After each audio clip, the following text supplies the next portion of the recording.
Hello, myself Arshit, and this is my first video on this channel, Creek Speaks, where I'll be talking about about cricket, stuff related to cricket, about the tournaments that are happening around the teams as well. So yeah, basically anything about cricket. Yeah, that is what I'll be talking about. And firstly, at the moment, I'll be talking about the IPL, about the matches, and basically about the upcoming match that is going to happen between the Gujarat Titans and the Punjab Kings. Uh, so this is just a basic overview preview of the game, of the teams and what one can look forward to in the game. So yeah, I think it is an exciting game for both the teams because this is the first game as well, for Titans and for Punjab Kings. A new season as well. I think these are the two teams also remaining to play their first games. So yeah, so I'll start with Gujarat and its team because this is their home game. So I think Gujarat did not make wholesome changes. I think they retained four of their players, that is Shubman Gill, Rashid Khan, Shah Rukh Khan, and Rahul Tewatia. I think they retained Shubman as a captain. They overall did not have that great season. But I think in Shubman they have a long-term captain, so they're continuing with that, which is good. And then Rashid, is performing so well for them, since being in the team in 2022. And then Shahrukh and Tewati, I think, are pretty good finishers to have. Tewati has actually done well for them, finished some crucial games since he's been in the team. And Shahrukh, I think he was bought last year, and I think they see much potential in him, so that's why he's being retained. So, not wholesome changes, I think. But the players they bought, I think some real good players. I think they bought Josh Butler for a good money. I think it was bought around 14-15 crores. And then they bought Kagiso Rabada as well. They bought Mohammad Siraj as well. They bought Prasidh Krishna. Uh, they bought back Sai Kishore as well. So yeah, I think a good mix. Sai Kishore was already in the Gujarat team, so they bought back. They lost out on Mohammad Shami, and I think Siraj will play that role in the team. We know Shami used to pick up, power play wickets for them, and on regular basis. And I think Siraj, no wonder, is going to do that job because we know how good he is with that new ball. So Siraj just straight swap with somebody like a Shami, but I think with Rabada they have somebody who can bowl, who can be that first change up and come in. Does not necessarily have to bowl in the new ball because you already have somebody like Siraj to bowl. So I think that's a pretty good bowling attack. I'll be just stating out how the 11 would be. I think Shubman Gill, and Josh Butler will be opening the batting. Butler has terrific record, as opening the batting or top order in generally T20s. His form off lately isn't that good, when he was playing for England, but I think last season in the IPL he scored 200s. Even though last season was such high scoring, no one even scored more than two. So uh, he's had form, especially in T20s, you can say. And then there's Sai Sudarshan. Gill and Sudarshan were, really good as a top order. So I think this is basically their top order, and this is the strength as well. One of the strengths I feel, such a good top order. Butler bats at good strike rate as well, but he can score runs at a good volume as well. He has that ability to play the whole innings and score at one pace throughout the innings. So I think Butler is going to be very crucial for them. The top order in general, if they have a good season, then Gujarat might have a good season as well. Then at number 4, I think Glenn Phillips will be batting. There could be a toss up between him and Rutherford. Sherwin Rutherford brings that left-handed, matchup into the side as well. Him being a left-hander, and he's had good form. Good form. He's in the West Indies team. He plays around leagues as well. Has that power as well to clear boundaries. So, but I think it would be Phillips because he gives you that 4 overs of spin if the team needs it. And he's a gun fielder to have. He only needs one hand to take a catch. But yeah, I think I would go with Phillips, and I think Gujarat would go with Phillips as well, the management. So yeah, I think Glenn Phillips at number 4. He can also bat. He's got 100 batting at number 4 for New Zealand, if I'm not wrong. Yeah. And at number 5, I think Washington Sundar, and then Shah Rukh and Tewatia as the finishers for them. It'll be interesting where Washington bats, because I hope he plays for a majority of the games. He could not, have a great season with the Sunrisers, but I think he would have a good season with the ball if he plays all the games, and I do hope that it happens. It would be interesting, like I said, where he bats. If he bats in a very positive, if he bats to his potential, he can also play at number 5. But that doesn't matter. I mean, he used to bat in the top order, whenever playing domestically. So I think he can suit in at any position, if he bats to his potential, like I said. So that's just about the management where they can probably, pick up a batsman, and then probably swap him out for a bowler.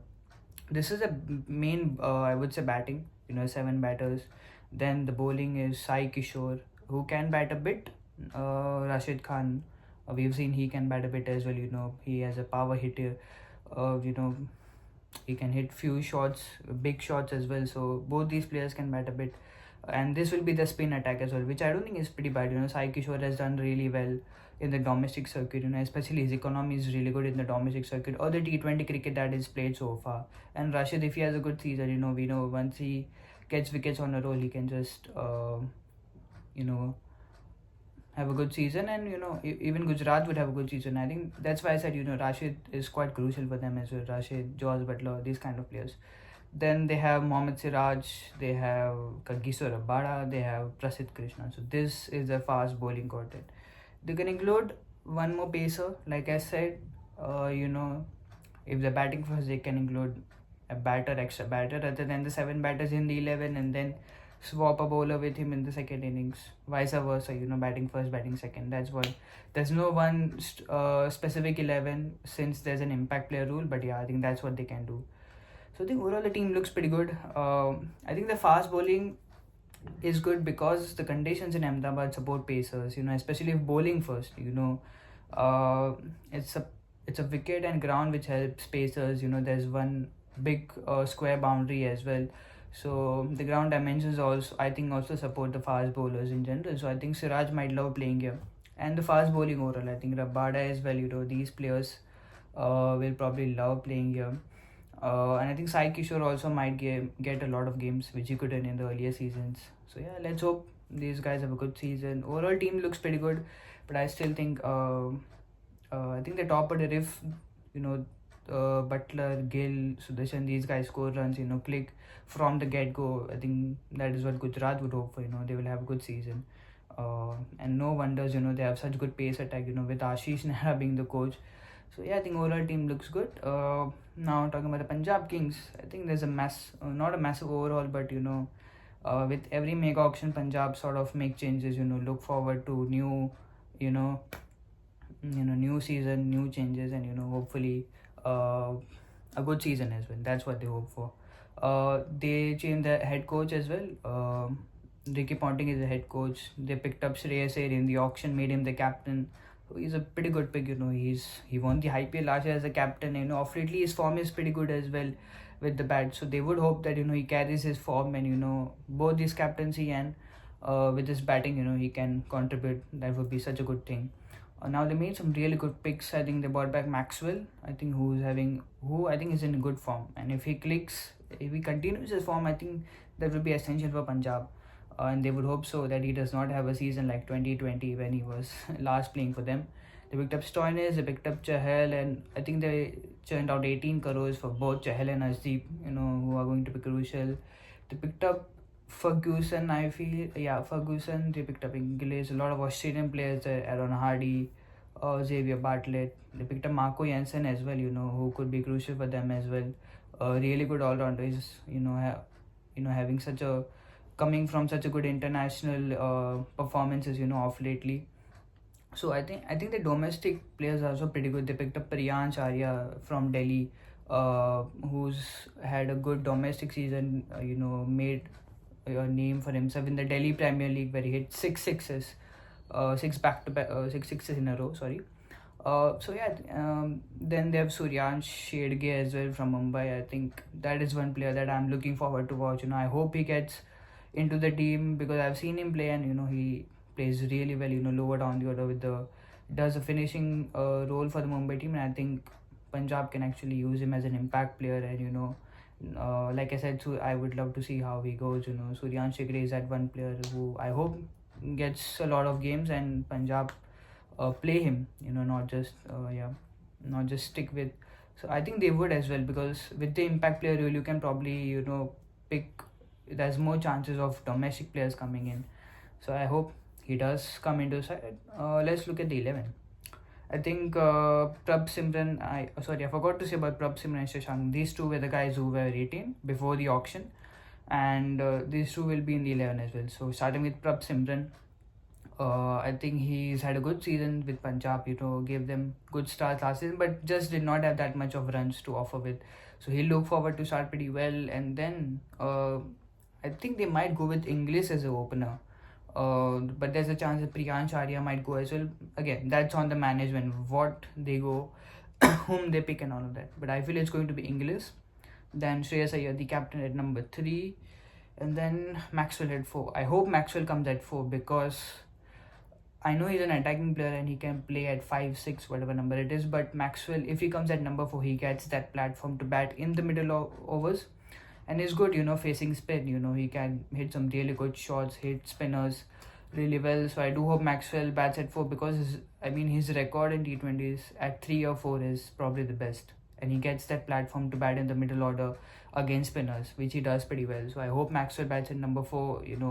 That's how you use Maxwell to his full potential, I feel. Then at number 5, I think Stoinis. Then number 6, Shashank Singh. Then number 7, Marco Jensen. And then that impact player might come in, somebody like Suryansh Shigre, as I said. These 7 are probably the batters. I think Jensen is a bowler as well. So, but ideally these are the batters, and then an impact player. And now let's look at bowling. I think Arshdeep Singh. He's also had some good time internationally with India. Had a good World Cup T20, and I think rightly he was brought back. I did really hope that Punjab bring him back, because a player like Arshdeep, who's done well for them as well, I think it would be bad if he goes to another team, because he's done well. So I think Arshdeep, the bowler, and then Yuzvendra Chahal, Marco Jensen, Ferguson. I don't know if Lockie Ferguson is fully fit at the moment, but probably he might just come in if he's fit. I don't know. I think one thing Punjab will ideally like to Punjab might have to look at is who is their 4th overseas. I think they have Azmatullah Omarzai, who's a really good player off lately. As I said, some of the international names like Janssen, who's done well. Even Azmatullah Omarzai is doing well in international cricket. So there might be a temptation to play him. So if they play him, then probably English does not play him. Instead of him, Priyansh Arya might play. That also might work out. But I have this feeling that they might look at English, because he's having a good time with the bat, plays both pace and spin pretty well, has good strike rates. So might be English. But if he doesn't, then yeah, as I said, Yuzi Chahal, Arshdeep Singh, there's Vijay Vaishak Kumar, who was in RCB. He's done domestically well as well. So he's going to be in the 11. Then Harpreet Brar, who was also bought back in the auction. He's a good bowler. Left arm has done well for Punjab. Not a lot of wickets, but I think economically is pretty good as well. So yeah, I think it looks good. As I said, I think the last overseas slot is something they might have to pick. I think Maxwell, Stoinis and Janssen are probably automatic picks. And then it's going to be a toss-up between Omarzai and Inglis. I think both are so good that you are tempted to play, especially Omarzai, as I said, he's in a good form. So Punjab might be tempted, you never know. But whichever way they go, I think it's good, because they have domestic batters, a batter like, Priyansh Arya, who can probably go and bat, you can just say that, just bat the way you've been batting, with the freedom. And probably Click as well. I don't think that's a bad idea to have 2 domestic players, when you can have Azmatullah as well, because the team has good all-rounders, there's Stoinis, there's Janssen and Omarzai, 2 good all-rounders who are, having such good seasons internationally. So yeah, I think that's what the management has to figure out. They just had one overseas spot, and I think, again, whichever way they go, the team looks pretty good. So yeah, these were the 11s basically. Matchup wise, I don't think there's much. I think I'd say Rashid Khan versus Glenn Maxwell is that one matchup that I'm looking forward to, because Maxwell has a tendency to go after spinners, especially leg spinners. He's got out against leg spinners, but I mean, he has a good strike rate against them. He's always tempted to go towards the leg spinner. So yeah, I think that's one matchup that I'm looking forward to. Maxwell, especially in the middle overs, when the game is often decided. So Maxwell and Rashid Khan is that one matchup. Uh, about the result, I don't know. I mean, duo is a very crucial factor, especially in Ahmedabad. Heavily. Last season as well, out of I think 8 or 7 games, I think 6 were won by teams chasing. So, but yeah, teams can post a good total and then restrict as I said, with one bigger square boundary. But again, if duo comes in, let's see. I mean, there's a ball change rule, now. So if there's a duo and if the team requests, then umpires might bring a new ball as well. But again, I think it's going to be an exciting contest. First game for both the teams. They would want to start, on a win, Punjab and Gujarat both. If Punjab start well, then just kind of take off, and Gujarat as well from the season. It's a first home game as well, so they'll be looking to start off pretty well. So I think that's it from my end for this video, basically a preview. And do let me know if you guys have any thoughts about both the teams, or any matchup that you would like to watch, or any thoughts in general about this game.